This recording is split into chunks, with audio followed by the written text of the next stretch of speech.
So, punta naman kami ng chalet.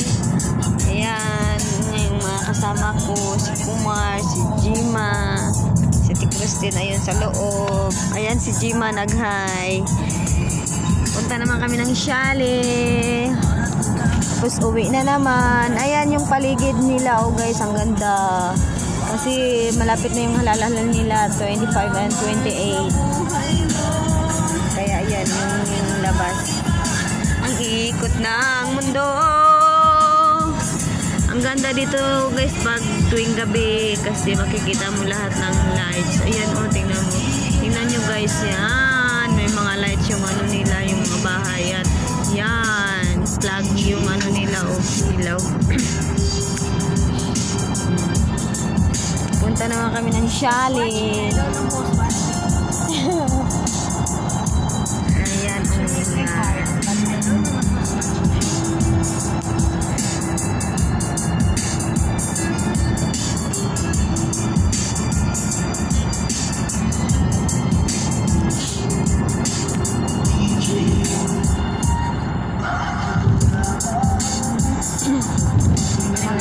mahal, sadyang makapagtataka. Ang ganda ng tugtog ng maniho namin guys kasi mahilig siya sa Filipino song. Ayan oh, maganda yan. Maganda yung fountain nila, hindi na nakita. Ayun na oh, nawala na. Ay, walang hangganan. Ito oh, sa ayan, oo. Ayan, oh, may plug pang maliit sa bahay nila. Ay, oh, dyan banda, oh, yung mga hallway nila.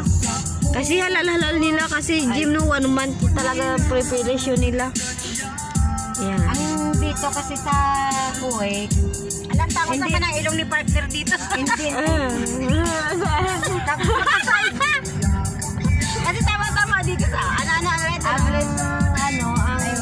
sa totoo lang, ang Kuwait, hindi talaga yung may police guys. May kurap talaga sa Kuwait. Oo, organic. Kaso lang, ang pagkakurap nila, tinutulong din nila sa mga tao.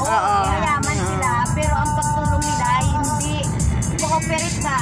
Hindi sila yung ayaw nila kung sa sarili nila kasi binibigay din nila yun sa mga tao. Hindi ko papayagan.